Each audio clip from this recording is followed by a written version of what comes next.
here. We are live on YouTube talking about the sugar diet. Weighed in at 210 pounds today. That's a new low for the morning. I think the lightest I've recorded is like 207. That was after like a workout. I was a little bit depleted and wanted to kind of see what was going on there. But yeah, we're going to answer some questions here. I'm going to babble for a little bit and talk about the safety of this diet a little bit, and also just give you guys some of what I'm doing with this particular diet plan, because I'm always getting asked questions about that. First of all, Smelly Bell, what are you eating on this diet? What is the sugar diet?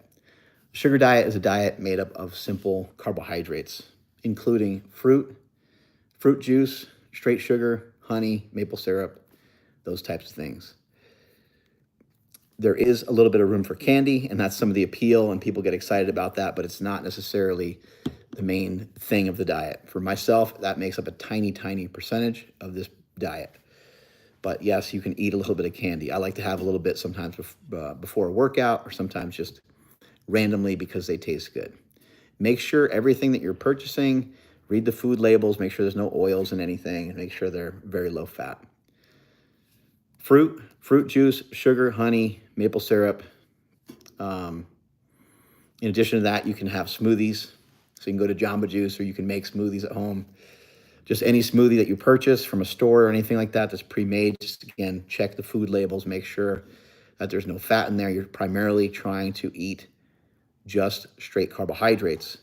The reason why the sugar diet came to be is because it's something that's trying to recalibrate your insulin sensitivity. A lot of people have become insulin resistant. Most people in America are too fat, trying to help people be less fat. This diet will help people to lose weight fast. And so if there's anything detrimental or anything negative that the diet would do to somebody, it doesn't even have time to do that, because you all have already lost weight. Usually within 2, 3, 5 days, people are starting to lose weight almost immediately. If you want to lose weight the fastest, what I try to communicate to people is, if you can make it through the day or even a couple days in a row of no protein, no starch, and no fat, and you're primarily just eating fruit juice, honey, maple syrup, and vegetables, that's going to be the road to losing the most amount of weight the fastest. We're not trying to force anything. We're not trying to overeat. Are we good on the live? Yeah. Good. We're not trying to force anything. We're not trying to overeat. We're not trying to like stimulate like better reaction by eating like more food or anything like that. But if you are hungry, go ahead and plow through some food. If you get done eating and you're like, I'm still hungry, eat some more. Give your body a chance to recalibrate. Give your body a chance to get used to this diet. It's going to take some time. It's not going to just happen overnight, especially for some of you that have been in Stall City, for some of you that have been stuck on a carnivore diet or a keto diet. Some people are kind of up in arms that I have switched, to this style of eating, but I think this is just another option. And I think this is the best option for me for right now. And that's why I selected it. And that's why I'm open to it. I've always been open to a lot of different ideas. You guys have seen me talk with just about every single person on the Power Project. I talk to power lifters, strongman athletes, Olympic lifters, people from Functional Patterns to Goda to David Weck to Kelly Starrett. The list of people I've had on and the difference of opinion that the people have had has been immense, but they've all had an impact on me one way or another, and they've all led me to this, is that it's very foolish not to do your best to keep your ears open to just about everybody, because everyone has an opinion and everyone has something to say, and a lot of times what someone says is really valuable. So we can't just judge everybody by our avatar, by the avatar that we see. I can't just, and I never did that when I was powerlifting either. When I was powerlifting, yes, I watched a lot of other powerlifters and how they executed the lifts, but I also watched a lot of bodybuilders. And I started becoming more open to the fact of like, holy shit, maybe I don't need to be so fat to be able to be a great powerlifter. And that's when I ran into stand efforting. And that's when I started, getting into the lighter weight classes and performing pretty well there also. And then also, from there I pivoted, and now I'm down, 100, and I guess at the end when I weigh 200, it'll be 130 pounds that I've lost. Who knows? Maybe I'll go further. Maybe I'll dive down to 190 pounds. My macros for this, before we get to some questions here, remember, I think there's a super chat on here too. So if you cheap bastards want to throw me $5, you can go for it on there too. But some people are probably like, well, Mark's rich, so why would I give him any money? Well, you don't have to give me any money. I don't really care. But it can help get your question answered a little bit easier if that's what you want to do. My macros are around 30 grams of fat a day, around 100 grams of protein a day, and the carbohydrates are just, I don't count them. They're kind of unlimited. I've been upwards of 1,100, 1,200 grams of carbohydrates in a day, and I've been around 500 to 700. It's just whatever the day, whatever I want to eat, I just kind of go for it. Over the last 2 days, I've gone with no protein and no protein, no fat, and no starch. No protein, no fat, no starch. So what the hell am I eating when I'm doing that? Just fruit and just vegetables. So I wouldn't even say it's veganism, because I think a lot of vegans eat like fat bastards, and they don't they eat a bunch of junk, right? So I'm just, I guess it would be plants. I'm eating a bunch of plants at the moment. And what I would say to most of you is that if you want to lose weight, that's the fastest route to go. And you can look a lot of this stuff up. People have been curing diabetes over many, many years. There's the McDougall diet. There's also the rice diet. I mean, you can just, you'll find, if you start to research this and dig around, Doreen Ryder's been doing this for 15 years, sharing information on YouTube. Cole Robinson has been sharing information about this for about the past year. Thomas DeLauer, one of my friends, who made a video with some opposing views to this particular plan, thinking that it only works well for people that are in shape, which is not true. This is working awesome for people that are heavy, including my buddy Russell, who we're going to help him get down under 350 pounds. At one point, he was 505. It's working for people that are able to do it. It's working for people that are able to follow it. Just like any other diet, this diet, has some holes in its game. If people can't follow it, they can't do it. They can't enjoy the benefits of it. And also, I want to say, I'm not saying that keto is bad. I'm not saying that carnivore is bad or wrong. Those have been great diets. They served me really well, but I think they led me to some insulin resistance, and they made me stall out with being able to continue to burn fat, because I wasn't even, having like carbs. Well, I'd have some carbs here and there, I guess, but probably not enough carbohydrates to like re-stimulate or recalibrate that insulin sensitivity. And I talked about this before, my fasted glucose and stuff like that. It wouldn't be alarming. It wouldn't be like, oh my God, like you need metformin or you need like, medical intervention. It wasn't crazy, but it wasn't great. It wasn't like optimal. And it didn't make any sense, because I'm like lifting and running and all those things. And it should, my resting glucose and fasted insulin and stuff like that, those things should look like a pretty high level athlete, right? With the amount of muscle mass I have and stuff like that, but it didn't. And so, I'll get my blood retested, but I don't really care about a lot of that stuff. I know that a lot of you guys do. I will get some of that tested, but I don't really give a shit about that. I care about feeling good, and I care about being shredded and jacked. We got some questions to get to here, Eric? Yeah. So when you get to your desired weight loss, would you recommend just adding protein intake to the fructose to then start building muscle? Or just completely switching to a new diet? You kind of already answered this, but.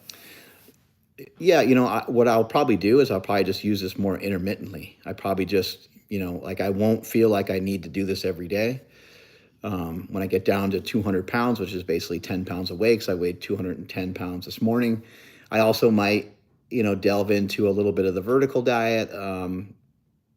Yeah, I might just switch things up and be a little bit freer. I don't know about eating more protein. I don't know if there's a need for it. Like, I guess that would be the thing, is I would have to figure out is there a need for me to consume more protein? I don't equate protein with muscle mass. Not in like extra amounts, 100 grams of protein for someone that weighs 200 pounds is plenty of protein. For my activity level and everything else, I think it's plenty of protein. Maybe I'll go up to 150 or something, but I don't really think there's any reason for me to go, 200, 250, and some of that stuff that I was doing in the past. Again, I think that, and again, do some of your own research, look some of the stuff up, but protein can also be something that can tamper with your insulin sensitivity. So you might want to look into some of that and just have some curiosity around that and be like, oh my God, I didn't realize that. I would imagine that, why not take the reins off the diet a little bit? Why not have a little bit more freedom with the diet as soon as you get down to that desired weight, and then just sort of, see where the body kind of goes from there. But I'm obsessed with this kind of stuff. I really love this stuff, and I want to just keep getting leaner. So if I could be, 6% body fat and just kind of hang out there, that would be amazing. Next question. One question asks, are you worried about glycation? I've heard somebody, mention that before, but, I think the typical things that we would think that would be problematic when it comes to somebody consuming a lot of carbohydrates, I think they just go right out the window when we're talking about in the absence of fat. So I've had some friends send me some pictures of cookies and like all kinds of shit, and they're like, I'm on the sugar diet. And like, I think they're just kidding. But on a more serious note, that is not the sugar diet. Like, that has nothing to do with the sugar diet. The sugar diet is actually not, it's not incredibly easy. It's fairly easy, and it's nice that you get to have extra calories, and that's cool, and you get to eat, quite a bit. You get to just smash tons of fruit, and you can dump sugar on your fruit. Like, these are all things I'm doing. I'm throwing sugar in my smoothies and stuff like that to actually get a little bit more sucrose in there. So not everything is just fructose, because fructose doesn't require as much insulin. So I'm trying to, again, train my insulin. You can train anything in your body, right? We've learned you can train your jaw. You can train, you got Ben Patrick talking about training your tibs, right? Training your tibs and training your kneecaps, like literally training like your kneecaps. Like I just think years ago, we didn't think about that kind of stuff that much. And now we know we can train the feet. We can train anything. So you can actually train your metabolism to perform better, and you can train your body to learn how to just like ignite fat. Like if you think about people, a lot of times are like, oh, that guy, he could just, or that girl can eat whatever they want, and probably not really. There's probably a lot of different things going on. It's probably like the way the person grew up, the amount of activity they did when they were young. But I think these people probably just have really awesome insulin sensitivity. There's probably some other things that factor in there as well that I'm maybe not aware of, but I would say that's probably one of the big like needle movers is that. And then they probably just their whole life have probably moved a lot. And a lot of other people at some point in their life, when they get done with athletics and they get done with sport and stuff like that, a lot of times they tend to move a little bit less. And then once you start to move a little bit less and you're eating, fat and carbohydrates together, is when the real problem starts to really happen, is when the fat and the carbohydrates are together. Remember the kid, that could just eat candy all day, like you're one of your buddies in like 5th grade or 6th grade or something like that. It seemed like but a lot of times they were just eating like, straight up just soda, right? They were just drinking soda, or they just had like hard candy. There's a big difference between hard candy and a Snickers bar. The Snickers bar, I would be more concerned about something like glycation and things like that.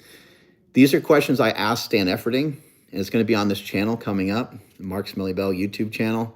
I did an interview with Stan Efferding. We went over we combed over just about every single thing you could think of in terms of safety and effectiveness of this particular diet. And he actually said, because Stan is the person that's going to look at the researcher of researchers of like this one particular like niche thing.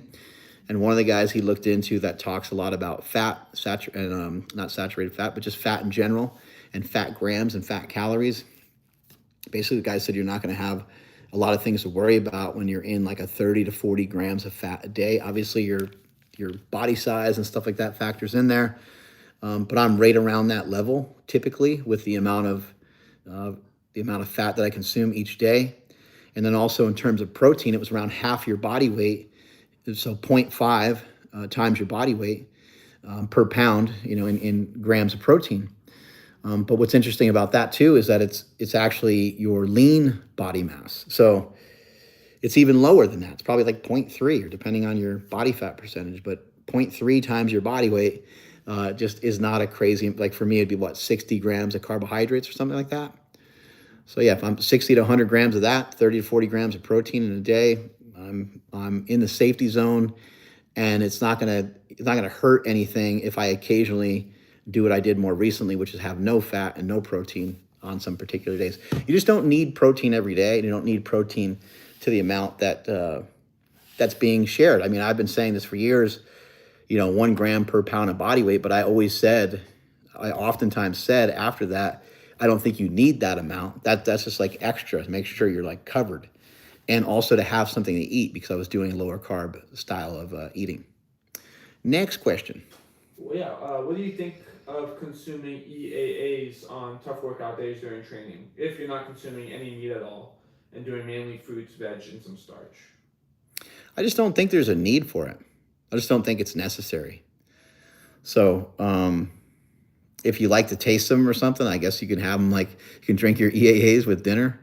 But I just don't really think I can't really find like, I've messed with all these things, EAAs, BCAAs.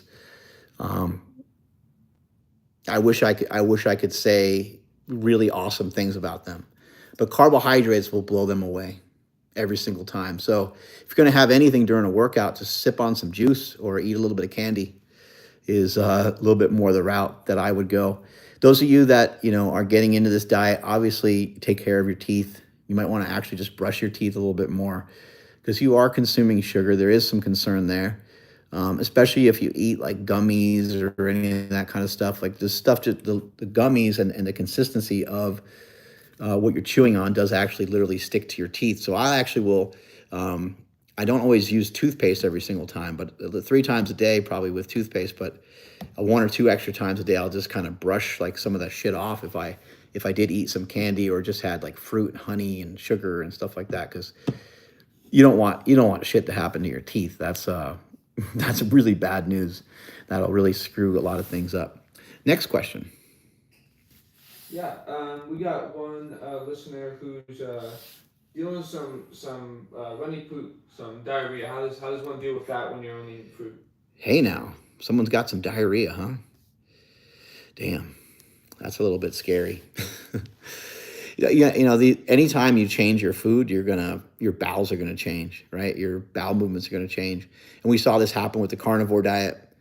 I would pay attention to the fruits that you're eating. Most of the time, like if someone's drinking like juice, it won't cause any problems, especially if it's just like apple juice.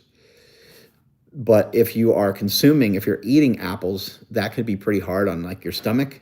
So that might be something to think about or consider is, how much like cellulose are you getting? How much of these like fibers are you getting? I notice for myself, I'm definitely pooping a lot more, but they're not like watery. Also, they say fruitarians poop like 10 times a day. That's pretty cool, I think. But if all the fruit that you're eating is very watery too, that might be something to think about. So are you eating like grapes and watermelon and stuff like that? Maybe try to throw some berries in there, some stuff that's like gonna be a little bit stickier. And I'm not sure if you're eating any vegetables, but vegetables would be great. Have a few servings of vegetables every day. I want to say, before we get to a couple more questions, I want to say that this diet is super interesting, because if you were to think about, like, if you ate like 2 bananas every day, 2 oranges every day, 2 apples every day, along with, a heaping serving of like some big ass, salad, it's like now you're actually getting into like a pretty good amount of food. Maybe you have a smoothie as well. You add a smoothie in there. Maybe, and then maybe at dinner, you have some lean meat, and you have, you want to get very lean meat. Remember what I've been saying lately is, if it's not as lean as chicken breast, don't buy it. So you want stuff that's as lean as chicken breast, and chicken breast is like 98 or 97% lean. You can get 99% lean ground turkey. That's a great option. Chicken breast is a good option. And in terms of steaks, it gets to be really hard because there's not a lot of options on steak being super lean, unless you get the steak that I get, which is certified Piedmontese beef. You can use my code Mark Bell if you want to pick some up. and I think you'll get like 20% off or something like that. So that might be something to look into because it is very, very low fat. You can also, if you're only eating meat like every other day and stuff, you can save your fat grams and stuff like that, like for the week.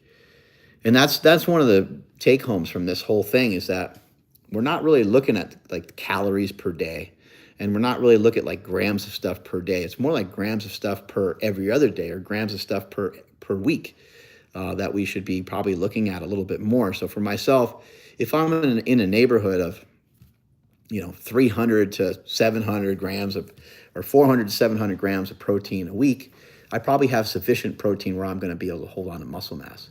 I am someone that does use TRT, so there's that. But there's a lot of people that aren't using TRT that are losing weight on this diet plan, and also reporting that they don't feel like they're losing muscle mass.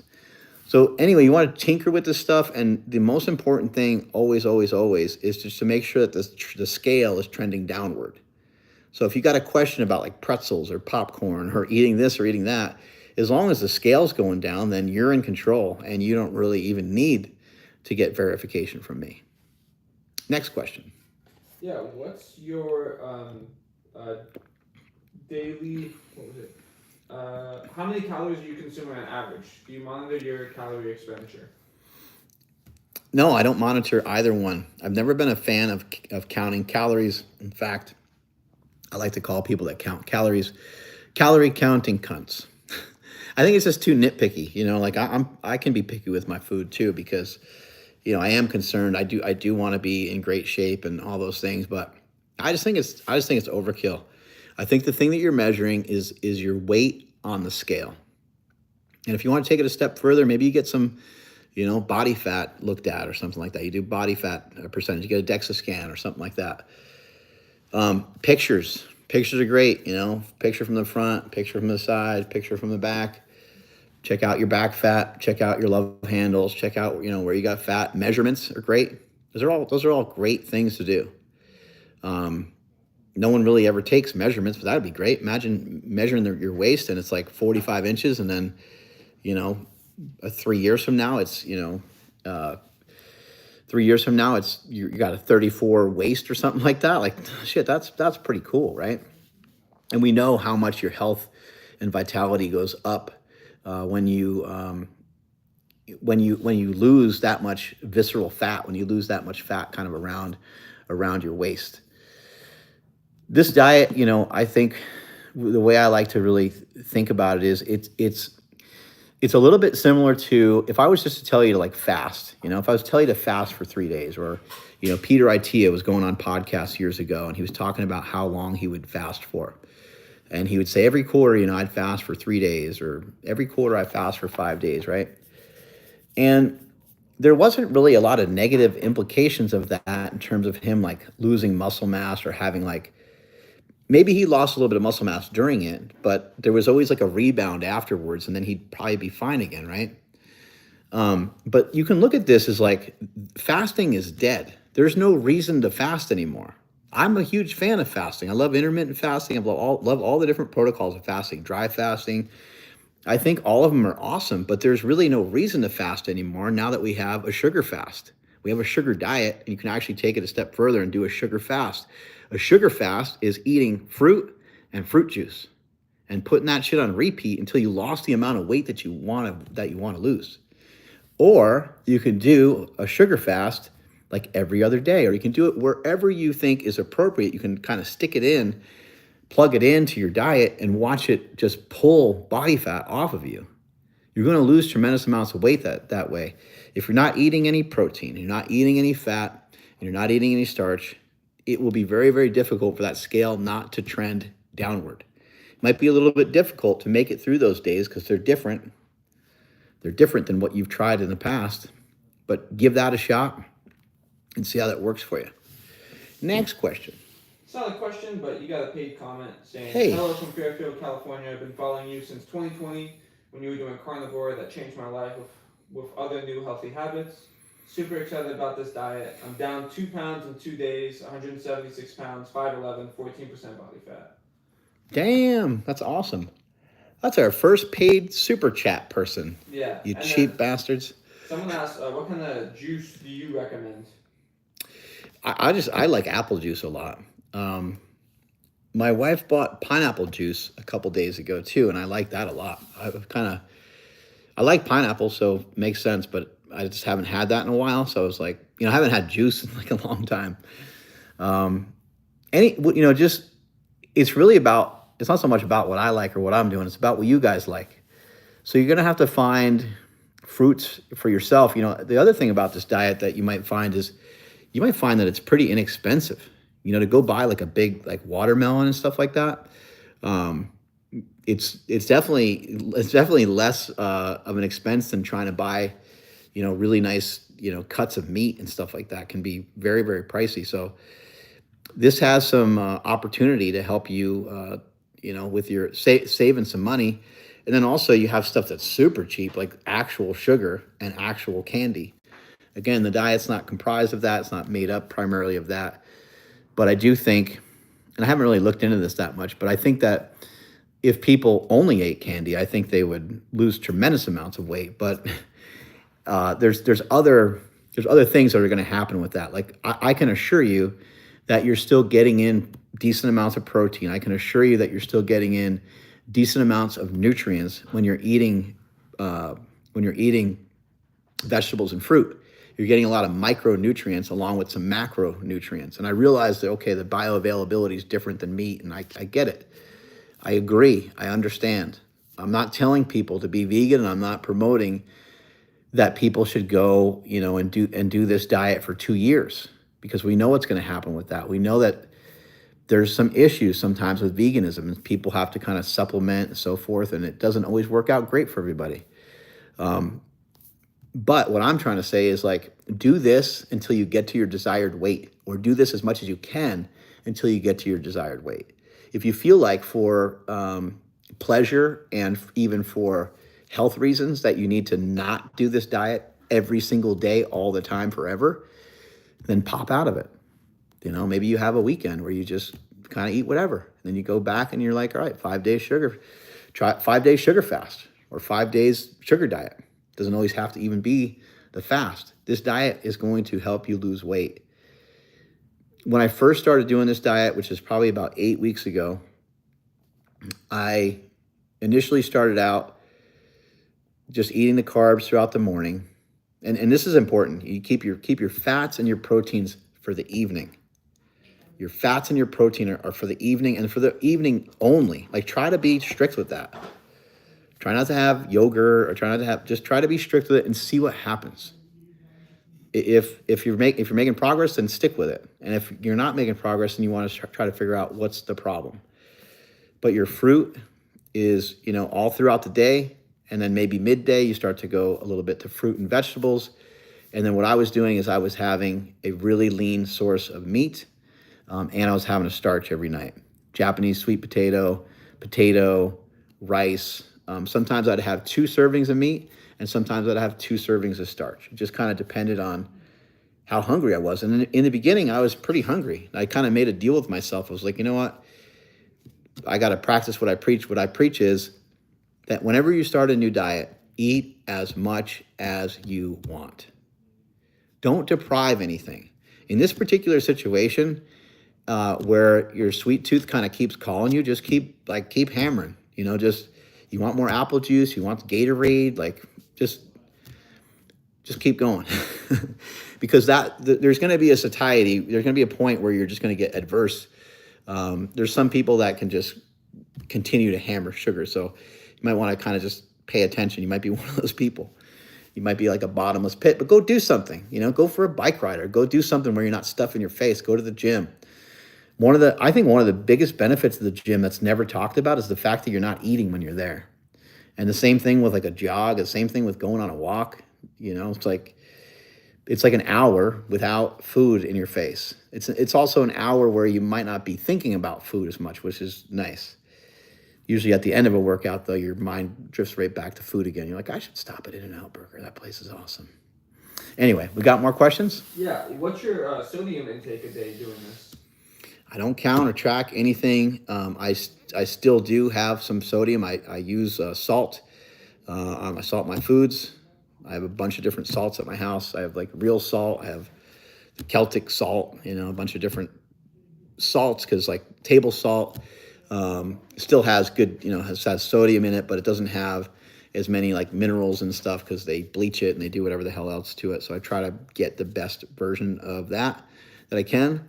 And I also have, on the Within You brand products, I have hydration, and that's what's in my water right here is some Within You brand hydration was chucked into there. I don't really count anything. I'm not really tracking it, but I do still salt my foods. What you're going to notice though with the carbohydrates is you don't need as much, you don't need to pay attention to all these hydration stuff. Element was born out of necessity because carnivore and keto tend to dehydrate you.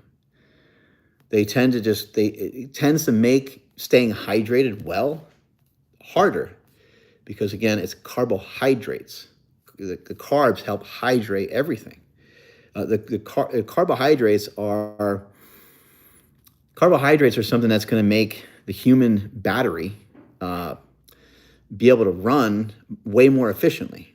That's what carbohydrates offer. That glucose offers that. And you can do some of this stuff. I've done it for years without actual dietary carbohydrates because your body makes glucose. Thankfully, it makes glucose, and you can run off of that. But it's different when you're also getting in. You're also getting in a lot of dietary carbohydrates. Next question. Yeah, Nick Murphy asks, how long did it take you to transition your metabolism from low carb to high sugar, and did you get any side effects at first? I think it happens pretty rapidly. I think the change happens quick, maybe a handful of days. But there are some people that are going to be a little different than me, and it might take weeks or months. It might take a little bit longer for some people. So that's been my experience. It was pretty quick. But in terms of weight loss, it did take a little while. Like I got like tiny bits of weight loss in the beginning. And then recently the weight has been coming off a lot faster without any other changes other than A, getting used to the diet, and B, just paying a little bit more attention to just being strict with it. Keep your fats and proteins away from your morning meals. Keep them only at night was really beneficial. And then also paying attention to the starch. Also, don't be freaked out if your body weight shifts a bunch on this diet. I've had my body weight be all the way up to 222, all the way down to 210 pounds. So it's like it can fly all over the place because of the amount of fruit and stuff that you're eating. It has like a lot of weight to it. You're eating like certain pounds of food, right? And then those pounds of food, especially when you're talking about fruit, is going to help you hold on to hydration. So if you have, 32 ounces here, 32 ounces, you have 64 ounces of liquid in a day, along with all this like fruit that you were consuming, or you have a half gallon of water, or whatever it might be, and you're consuming all this fruit. Well, now you have, 4 pounds from the half gallon, and you probably have, another 2 pounds from the food that you ate. And it's really just kind of like it's sitting, it's not heavy in terms of like the digestion of it, but it's heavy in terms of it carrying a lot of weight because it has a lot of water with it. So it didn't take me long, but everyone's going to be a little different on how long it takes them in terms of metabolism. There are some people that are reporting that they feel like they're hypo, that their blood sugar is low. That's what they're reporting. A couple things to keep in mind is that high blood pressure, low blood pressure, high blood glucose and low blood glucose, a lot of them all feel very similar. So it's hard to identify. So I've had some people tell me that they're hypo, but I don't know if they're hypo or hyper because since they feel the same. That's what happened to me years ago when I bonked on a run, or maybe it was maybe about 2 years ago, I guess. Yeah, about 2 years ago. Yeah, and I had to, I had to go in the ambulance from a Starbucks here in Davis, California. And I still to this day don't really exactly know what happened, but I thought that my blood sugar was low. And so I started consuming carbohydrates. And I think that I had some weird adverse effect to that process because I was mainly low carb, except for like around some runs here and there. And then I went to Starbucks because I started feeling really weird and couldn't see as well. And just my nose was cold and I just wasn't feeling very good. And so, yeah, I stopped in at Starbucks and started hammering like more orange juice and a bunch of other food too, because I didn't know what was going on. I just felt worse and worse. And then I got like super shaky. And that's when I thought to myself, holy shit, maybe my blood sugar is actually high. And I told my wife to call the ambulance because I was like, they're going to come and they're going to prick my finger and we're going to find out about what's going on right away. And they pricked my finger and my blood sugar was like, I don't know, like 500 or something. It was something crazy like that. So yeah, that was an interesting circumstance. Wasn't able to really learn much about it other than it's very difficult to tell between hyper and hypo in terms of your blood sugar and even your blood pressure. What I would say about stuff like that is like, just be a little careful with like, these are big changes that you're making. These are big changes that you're making. You're all of a sudden, a lot of people are switching to sugar and they might feel, usually there's nothing that shitty that happens with it, So drinking water is important for clearing and helping to clear glucose. You also might want to keep most of your carbohydrates before some sort of activity. So if you shovel down, let's say you had 500 grams of carbs and you go and sit on the couch, that might make you like a little anxious, because they do rev you up. So I would pay attention to like, where you're taking these in. If you do it before a workout and you do it post workout, you should get the maximum benefit, because before the workout, you're going to utilize a lot of that as energy and you're going to have a great workout. Your energy output's going to be through the roof. And that's one of the advantages of this diet. And that's one of the things that's promising about this diet, is that it does help you to produce more energy. And when it's time to put out, you're going to put out better than you have ever before. Your output is going to be through the roof. And you don't get that with other diets. A lot of times when you're dieting, you feel like fatigued, you feel tired, you feel sort of slowed down a bit. So that's that. Next question. All right, which one's better for losing weight, the sugar fast or dry fasting? Early on I said that I think there's not as many reasons to fast anymore. I do think the practice of fasting and I think the practice of dry fasting, I do think that those are things that it's a good practice to have here and there. It's good to just do those things. I think it's good for someone just to go 16 hours or 24 hours fasted. It's good to go 16 hours or 24 hours do a dry fast. You're not consuming any food or water. As we get closer to the summer, I don't think it's a great idea to do it. Here in Sacramento, I wouldn't try it in the summertime. It just gets too hot, and there's too many things that can happen. But from like a mental perspective, I think it's great to just know that you don't need anything. So much of what we think we need actually comes from like inside. Like how we feel about ourselves is really, really important. And the fact that we always think that we need something, we need this, we need that, we need this new and next best thing, right? We think that we always need all these things, and we don't necessarily need them. And it's a good way to learn that you don't need them is through a process like dry fasting. Dry fasting is really interesting because it can pull fat off your body pretty aggressively, but it also is tough because coming out of any of those fasts is just difficult. So I would just say, I don't think there's a lot of reasons to do them unless you're trying to do it from like a mental perspective and to sort of toughen yourself up and give yourself something challenging to do. But it does have a little bit too much danger attached to it, especially when it's hot, and especially if you're going to be pairing it with like activities. Trust me, because I've done that. I've gone on runs and I did all kinds of stuff while I was fasting and dry fasting, and I was fine, but it felt it was probably a little too much. Luckily nothing crazy happened to me, but we have to be a little cautious. And I think that's why it's been good that Thomas DeLauer, Mark Lobliner, and some other people have made some videos kind of ripping this diet apart because we should be careful.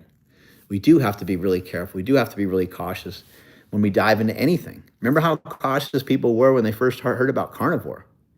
They wanted a lot of explanations. And that's where, Dr. Baker, he ended up going on Joe Rogan. My brother and myself went on Joe Rogan talking about how we ate. And my brother and I talked about how we ate meat and fruit, even way back then. And then you had Paul Saladino, and then you had the Liver King. Liver King documentary, by the way, I think is on Netflix, along with Tom Segura's new series. I think both of those dropped today, so I'm looking forward to checking those out a little bit later on this evening. Next question. Yeah. Why avoid the fat from meat, though? You're avoiding the fat from everything. And you're not, it's not necessarily just like avoiding fat. You are trying to not consume much fat in an effort to lose fat. This strategy has been utilized by bodybuilders for years. Even Mike Menser was talking about having a diet that's like 60 or 70% carbohydrate and very low in fat. Bodybuilders that get on stage and figure and bikini competitors, physique athletes, they're all on stage, and almost every single one of them is like under 50 grams of fat, and probably even quite a bit lower than that, probably closer to 30 grams. And they're doing 90 minutes or 60 minutes of cardio almost every single day, or 6 days a week. And they're super diligent with their food, but their fats, those fats are super low. Their protein might be a little bit high. That's the road to the riches. That's the way that you get yourself to be thin. So you're not just avoiding fat, though. You're also avoiding protein, or at least trying to lower it. And you're also not completely. Make sure I'm communicating this correctly. There might be some days where you don't have any fat. There might be some days where you don't have any protein, but you're not wiping out protein and fat forever. It's just for maybe some periods of time. Like I told you earlier, normally on most days for me, I have 30 grams of fat, around 100 grams of protein. I feel for myself that 100 grams of fat is sufficient. I realize that we have good fats and bad fats and stuff like that, but I think a lot of that stuff is bullshit. I really do. I think saturated fat is a pretty good fat, and it's necessary. And it's been demonized, saturated fat, and then people always talk about the omega-3s, and they get all excited about that. And I realize you just got to keep in mind all the information that we have so much of it is bullshit. So much of the information that we have on nutrition is bullshit. It doesn't take into consideration light, which is a huge factor with our metabolism, with our circadian rhythm, huge factors. And it also doesn't take into consideration what happens when you get rid of a lot of fat in the diet. You get rid of a lot of fat in the diet, and your likelihood that you're going to run into any disease is just like, it's gone. And again, I'm not saying to completely get rid of fat. I understand it is very important, but most people listening are fat. You have a lot of fat on your body. When your body decides to burn fat, you can view that as you taking a supplement of fat. Does that make sense? When you burn fat for energy that's on your body, you burn the fat on your body for energy, that is the same as you consuming fat. So why in the fuck do you care about consuming fat during the day or during any day when you're fat? You already have it on your body. You already showed us that you ate it. You showed yourself and the world that you ate it, sitting there right on your stomach. When you burn it, you are utilizing that, and you're getting the same nutrients from that you would from dietary fat.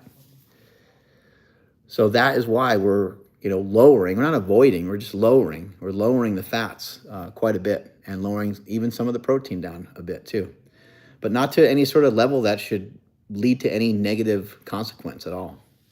Next question. Yeah, where are you getting essential fatty acids from? Are you supplementing fish oil, or have salmon in your evening meal? That would be great, to mess around with a little bit of that, but I'm not doing that. I don't have any, essential fats coming in. It's just like whatever fat is coming from my body.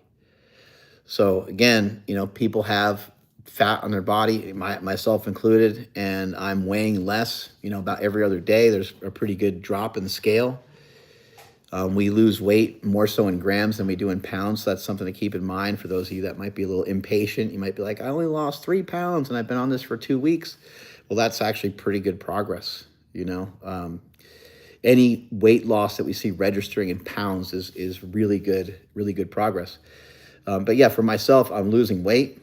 And when you're losing weight, when you're burning fat, you're getting some nutrients. And yes, it's going to be different than just like eating salmon. It's not going to be the exact same, but you're getting some of the benefits of that. And my body, my heart, my organs are utilizing that fat since I'm not consuming as much fat. Again, my grams are around 30 grams of fat per day normally, but there's a lot of days where I don't consume them. I have considered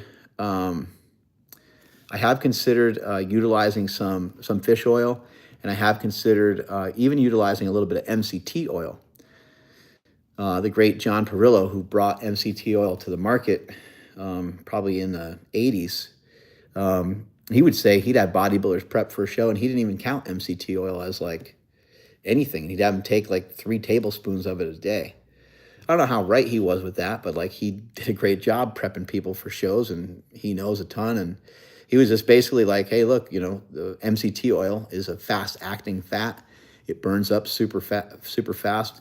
Anyway, regardless of his thoughts on that particularly, I was thinking, like, why not add a little bit of that? Because it wouldn't hurt just to have like a teaspoon of it here and there. It's only like, I think a teaspoon of it's like, 5 or 6 grams of fat or something like that. Not too bad. But again, for me, I'm not consuming zero fat. Normally I'll have like 99% lean ground turkey, or I will have a certified Piedmontese steak at dinner, and then I'll have like a steak shake to like end my night. And so there's fat in all those things. It's just not, I'm not having like, more than 30 grams in a day. Next question. Yeah, is a caloric deficit needed in the sugar diet, or just controlling the fats? That would be great to know, but I'm not really sure. I'm losing weight, so I'm assuming I'm in a caloric deficit. There's more than one way to figure out whether you're in a caloric deficit, and one way is to see that the scale is going downward. Scale's going downward, it means you're in a caloric deficit. Scale is going upward, it means you're in a caloric surplus. And if the scale's the same, right, there's other factors, right? There's other things. You're going to hold water more or so on one day, and there's hormones, and there's a lot of other things to think about or to consider when we're just talking about weight loss and fat loss and some things like that. But that is the main thing when it comes to your calories is, are you losing weight? So is the fruit diet, the sugar diet, is this diet the same as every other diet where you have to be in a caloric deficit? I would say that because the definition of being in a caloric deficit, as said by Lane Norton, is that the scale goes down, then we have no choice, if we're going by that definition, to say, and he didn't make that definition up, if we're going by that definition, then we have to say that, yes, this is a diet that is assisting people to reduce their caloric intake. I would say something a little different. I don't necessarily believe that fully. I've never really liked the calorie counting stuff. I'm not a fan. But if people want to do it, then that's great. Because I've always believed it's about food choices. I guess I should explain myself. I think it's about food choices. When you make good food choices, you don't need to count anything. What's the point in counting chicken and rice and broccoli? And then what do people do? They cheat on their diet. They eat a bunch of Ben and Jerry's. They eat a bunch of shit. They order pizza. They do all this stuff. They don't count any of that. That's the most ludicrous thing I've heard in my entire life. And that's why I think calorie counting is junk. I think it's garbage. We're animals. Like we don't need to count calories. We're the only ones that count calories. And we're the only ones that are fat. Us and our pets are the only ones that are fat. Rather than just count calories, I think we need self-control, and we need to learn how to make better choices, better decisions. It's in your choices. It's in the food that you select. If you select a chicken breast, you're doing pretty fucking good. There's no reason to track that for any reason. There's no reason to track it at all. There's no reason to track fruit. There's no reason to track vegetables. There's been a bunch of studies done, and I'll look into these a little bit further so I have more information for you guys to be a little bit more accurate, some of this stuff. But they've done some diets in the past, and this was something I did mention on Joe Rogan when I was on there with my brother, where they just kept feeding people fruit. And they fed them fruit, and they started feeding them more fruit. They didn't gain any weight. And then they checked again. They gave them more fruit, even on top of the fruit they were already giving them. And they didn't gain any weight. But what they did do in that test, in that study, is it had the largest poops ever recorded out of any diet that they've ever seen. So that's something to look forward to with this diet. But I do think that this diet, I don't feel like I don't feel like I'm in a caloric deficit because I feel too good. When I've been in caloric deficit before with a keto diet, by the way, is low protein as well. So people need to understand that. It's low protein and very high fat, which you might be able to get a similar stimulation of FGF21 from that particular diet because it's supposed to be low in protein, but no one ever really follows it that way. But this diet I don't feel calorically restricted. I do feel lean. I do feel light. I feel quick. I feel like all those things, everything is just improving as far as body weight, strength, and joint health. And a lot of those things are feeling good and feeling better, but definitely don't feel like I'm in a caloric deficit. Doesn't feel like I only prepped for one bodybuilding show. So, I'm no expert in bodybuilding prep by any means. But I did get really lean for that show. I got as lean as I'm gonna pretty much get for me. And I don't think I could have done much better. I had the best coach in the world, Hani Rambad, and I dieted hard and took all the stuff you need to take to bodybuild, and got through some great workouts, did all the cardio, did all the stuff, and the results, they spoke for themselves. It was a great experience, but I did towards the end start to feel worn down for maybe the last 2-3 weeks, and some people feel kind of worn down for the last 2 months, 3 months. I know Chris Bumstead and some other athletes, they get down under 2,000 calories, and these are huge people that have a lot of muscle mass. I mean, Chris Bumstead, I think he gets on stage at 235 or 240. It just looks ridiculous. He looks like he weighs 260, 270. But his calories are below 2,000, and he kind of starts to just, a lot of people just start to get very fatigued. They don't want to talk to people as much. Their NEAT goes way down. With this, your NEAT is going to go up, your non-exercise activity thermogenesis, just you talking and moving and all these other things. And even your encouragement to go and walk, your encouragement to go and lift, it's not always going to be up through the roof. That's unrealistic. But it's probably going to be quite a bit more than what you've experienced before. Also, let's just say, take an example, and say that you go to the gym and you do some medicine ball tosses. You throw the medicine ball. Well, maybe your force production is, maybe 5% better with your medicine ball toss, right? Maybe you do the assault bike for the day, and maybe that is 5% better. All these little things, especially explosive movements and carbohydrates go together really, really well. You should be able to have a little bit more output, and not only just more output, but you should be able to have a little bit more output for longer. You should be a little bit stronger, and you should be able to go for longer when you're consuming carbohydrates. It's a huge factor, and it's a huge factor with your hydration as well. And we know, again, we've seen people talk about hydration before and how detrimental it is to do a sporting event or do an activity or go to the gym and to be even slightly dehydrated, can have a massive negative impact on your performance.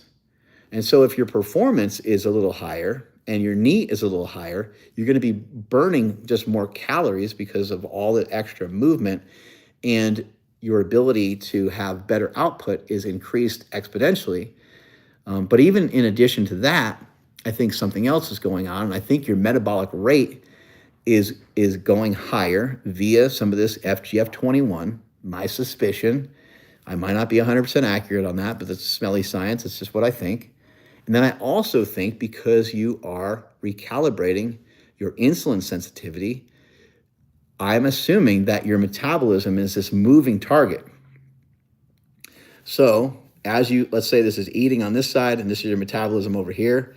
As you go to eat and you go on this sugar diet and you start to eat a little bit more, I think your metabolism is like, whoa, that's a lot of sugar without a lot of fat. Let's burn all that shit off. And I think your metabolic rate shoots up above where your previous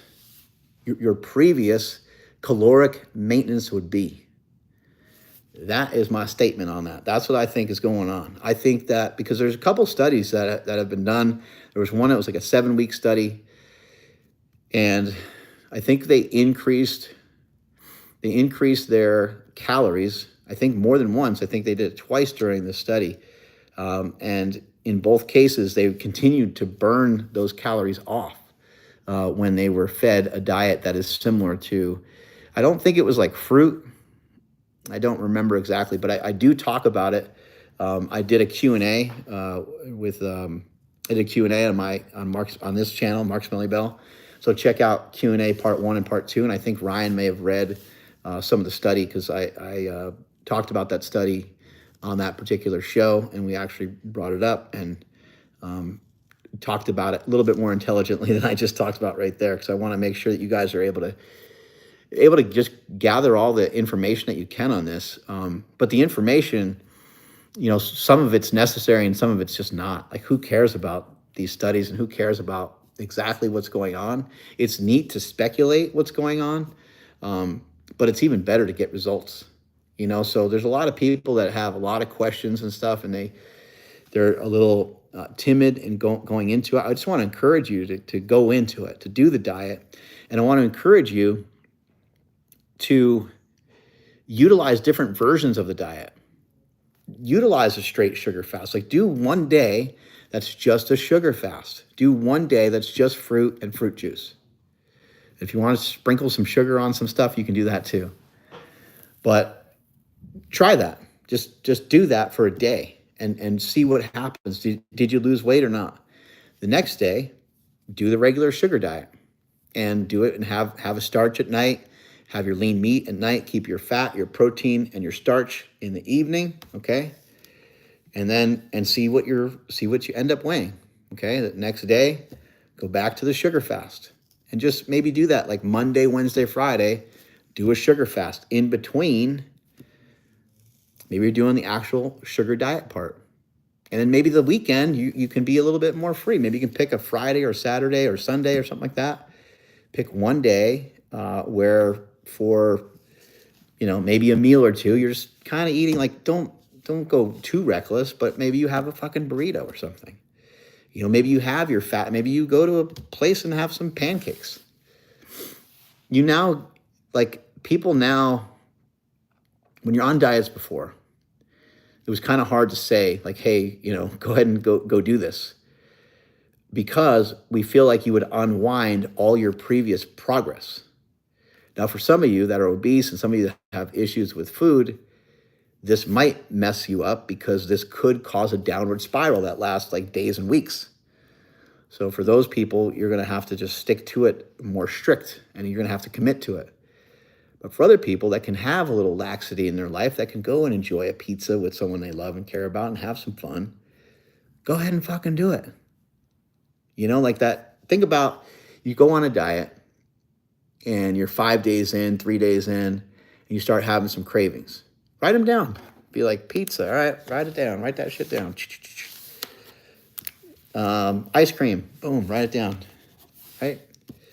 Then it's a Friday night, and you're just like don't care anymore and you want to act on it, go ahead and go for it. What matters again is that the scale goes down. So if you're going week in and week out and you're like, oh, I still weigh 210 or whatever it is. And you're trying some of these practices and you're even having a cheat a little bit. You're, cheating like once a week with a meal or two. try to, like, you guys know what I mean. Try to keep a little bit of a lid on it. And you're not really making the progress that you want. Well, then you're going to have to tighten things up. You're going to have to say, oh shit, like, I do like that cheat a lot, but instead of the cheat, I'm going to have like sourdough bread. Get some awesome sourdough bread. Costco has some sourdough bread. I think it's called like Essential. It only has like 4 ingredients. You just heat it up in your oven. It's unbelievable. It's unbelievable. That's not even a cheat. That's just a starch. Get some Frosted Flakes. Get some Fruity Pebbles. And have that. Have it at night. Because remember, we're trying to place the starch. We're trying to place that more in the evening, right? And we're trying to place the protein in the evening. So that would still fit.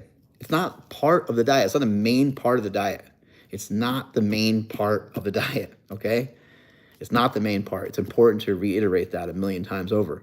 But if you get to eat that occasionally and it helps you to stay on point with the rest of your diet, then I think we're golden. I think we're good. Because all that matters is that we lose weight. And it's not necessarily just like losing weight every day. It's not even necessarily just losing weight every week. It's having a downward trend that we can see over several weeks. Okay, you were 210. Okay, now you're 205. Okay, shit, you're 207. Okay, now you're 203. Oh shit, you're 207. Oh shit, you're 202. Oh shit, you're 205. Oh shit, you're 200, right? That's how it should look. That's how it should sound. And then you're 200 and maybe that's the weight you're trying to maintain, or maybe you get to 200 and you go, oh shit, I'm still fatter than I want to be. And you're like, I need to lose more weight. That happens a lot of times too. Most of the time, your friends, the ladies are very guilty of this, but you can't ever tell them. Hopefully there's no women watching right now. Women are like, man, I just need to lose like 15 pounds. When I was a trainer, I was always like, man, we need to just double that. Immediately, we need to talk about this woman losing 30, if not 40, if not 50 pounds. People in general, not just women, but people in general need to lose a lot more weight than they think. I think when they originally kind of estimate, they're like, oh man, I could really lose like 10 to 20 pounds. And you're like, you need to lose like 40, bro. A lot of times that's the case. All right, we got time for a couple more questions, and then I'm going to get out of here. Cool. Fun question. What's your bed performance like on the sugar diet? Oh, what the hell? I can't talk about that. Eric is a young man. He's not even 25 years old, so I don't think we can talk about that kind of stuff. That is something I will discuss more, like in some upcoming videos, because I think it's worth addressing. I could just say this, I guess, when I was consuming less carbohydrate, especially as I got leaner, it was the performance in the bedroom went down. Wah, wah. That's never good, right? With this diet, the performance is heading in the other direction. So I think that's a very good thing. But I do want to talk about it more in depth because, like I said, I do think it's an important topic, and I want to give it like a good amount of time. But even just like libido, even just like, having energy, because everything takes energy. As a male, you think, well, sex, you just want it all the time and you don't care, like you always have the energy for it. But sometimes when you are exercising a lot, you're, running a lot, lifting a lot, and you're trying to be like in good shape. Sometimes in your effort to be in good shape or your effort to be lean, you're taking things a little bit too far. And then that part of your life goes to the wayside, and that's not great. Like, we all want to have good performance all around with everything. So I've noticed a boost from this particular diet, and I think other people have as well. You got to keep in mind that carbohydrates help to deliver oxygen to the muscles, and it's important that we have, good circulation when it comes to like our sexual health and stuff like that too. Next question. Yeah, we got a donation. Hey now. Donated question from Samuel Kamens. He said, "Can't just eat sweet things all day. Been eating white rice with miso soup to end the day. Will adding shrimp, low fat, for protein affect weight loss?" No, it's not going to affect weight loss. Like, I want to make sure that people, don't get like too crazy about this and don't get too. I did say that if you have no protein and you have no fat and you have no starch, that there's no way you can't lose weight. I have been saying that, right? So that's the fastest way. But just because there's a way that is the fastest does not necessarily mean that it's the most ideal for you to do that perpetually. So my advice to you would be do my original information, which is just straight sugar diet. You're eating your fruit, you're eating your sweet stuff during the day. Go ahead and have your miso soup and your rice, and add other things in there too. Try to find other things that you enjoy as well, and go ahead and have lean sources of protein. Shrimp and scallops are on the menu, big time, because they don't have hardly any fat in them, and interestingly enough, they have cholesterol in them, which is amazing. And for people that use PEDs, that might even be more important, because I do think that there's a connection with being able to utilize the performance-enhancing drugs that someone's using, along with taking in some glycerol, taking in some cholesterol. I think could be some important factors to maybe consider. But eating some protein is not going to negatively impact your weight loss. Eating protein and or having starches, both of those things could potentially slow down your weight loss a little bit. But slowing it down is not a bad thing, because a key factor to diet is adherence. So we need to be able to adhere to it. Like if you're not, you need to learn to love not every aspect of your diet, but you need to learn to love a lot of the aspects of your diet. Once you're able to kind of find that and you get in rhythm with that, then you should be able to do the diet for multiple weeks and multiple months. Like if you can do a diet for 3 weeks, that's kind of cool. But what's going to happen when you do a diet for 3 weeks? You're probably going to be off a diet for 3 weeks. So I'd rather see you be on this for months on end and utilizing strategies from this particular diet for even longer than that. Like you can utilize a lot of these strategies for the rest of your life. I have a lot of friends that compete in bodybuilding, and they come and they do the show. And a lot of times when they come and do the show, I just kind of think to myself, like, this guy is a tough bastard. This is a bodybuilder. This is somebody that gets on stage and they look amazing and they get shredded. But a lot of times I'm leaner than them. So I think that's pretty cool. And why am I leaner than them? Because they can't stay on their diet plan.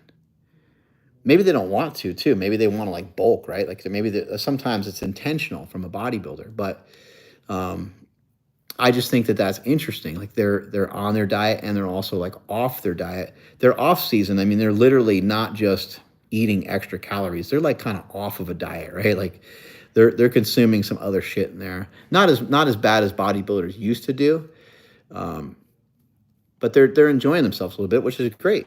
That's awesome. Then they recalibrate a different way. They do 20 weeks or 16 weeks of a diet and get prepped for a show. But I'd rather see people not really ever come off this. And for most people, there's not a lot of great reasons to like come out of a diet and like bulk. Maybe like a diet break makes a little bit of sense. I can make a good argument for that.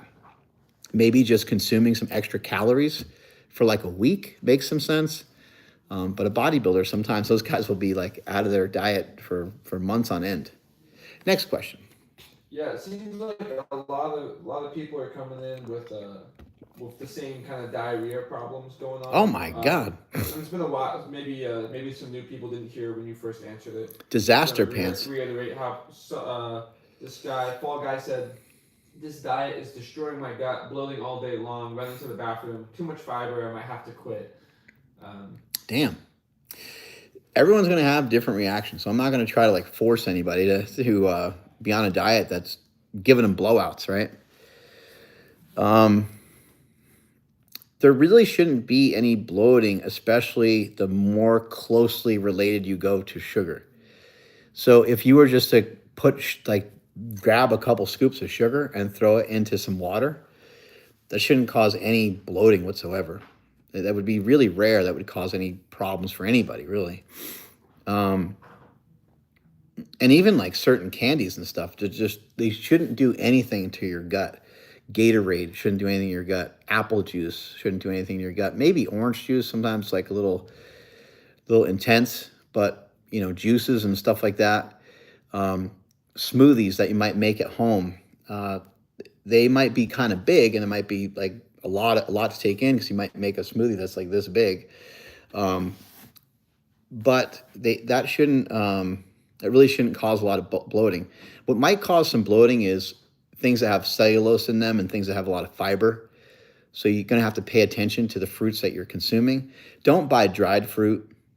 Dried fruit is it's just not a good idea. I'm not talking about like naturally dried fruit like dates or figs or anything like that, but dried fruit that's like in a bag. Those almost always have like some weird ingredients in them. If you do want a different flavor, you want something that is kind of dried and different, is you want to find stuff that's freeze dried, which is way different than just dried fruit. Dried fruit sometimes has like a sulfur dioxide kind of thing in it. It's like, just blows your stomach up. So pay attention to foods that you're eating. Are you having like apples and pears and things with like kind of a hard shell to them and stuff like that? Because a lot of these other foods just shouldn't do that to you, but you're reporting that that's what's happening. So that's unfortunate, but yeah, do your best to try to really pay attention to the foods. The other thing is that whenever we have a shift in minerals, we're going to have a shift in our bowels. Whenever you change your diet, you're going to have massive shift in your bowel movements. And whenever you shift your electrolytes, those are two things that are probably going on here for a lot of people. Like you're increasing in your potassium is probably quite a bit. For myself, I haven't noticed any of that whatsoever. And I'm consuming like a lot, but I've been consuming blueberries for years. I love blueberries. Blueberries are fair game on like low carb keto, and same with raspberries and blackberries. But yeah, for some of you, you might unfortunately just have to, lower it and do a little bit of elimination, like take out certain fruits and then pay attention to certain other types of fruits. Some of them are going to probably sit pretty well with you, and some of them maybe not. Next question. Yeah. What is your response to people like Thomas DeLauer and other people saying that sugar causes inflammation? I think that they're probably right. Sugar probably does cause inflammation, but not by itself. I think sugar and fat combined, is really problematic. And I even think that fat can be problematic for some people. Even in isolation without carbohydrates, it can be harmful. And it could be something that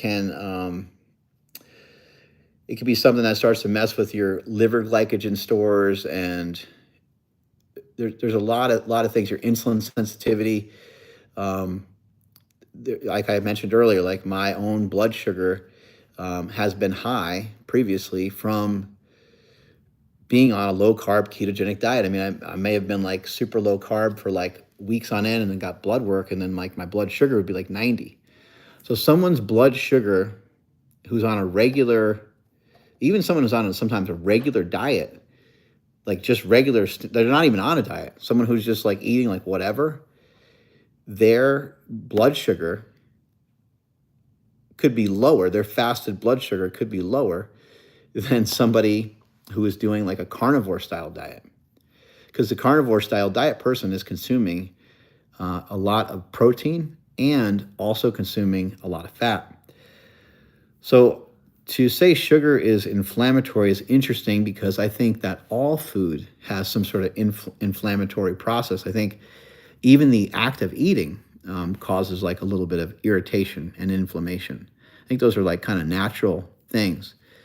But sugar in isolation, I would just assume is way less offensive, since the body really just seems to love to run off of sugar.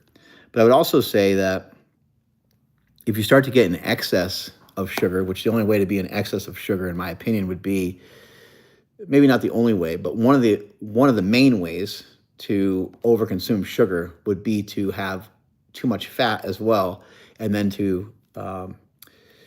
have what's called caloric toxicity. Caloric toxicity is at the helm of every issue that we have in the United States, and caloric toxicity is just us consuming too many calories. So if you take away anything from this diet, the sugar diet should be just consume less fat, period. No matter what diet you're on, whether you try this for a few weeks and you shit your pants and you don't like it, or whether you stick to this for the rest of your life, or you utilize some version of it on and off for the rest of your life,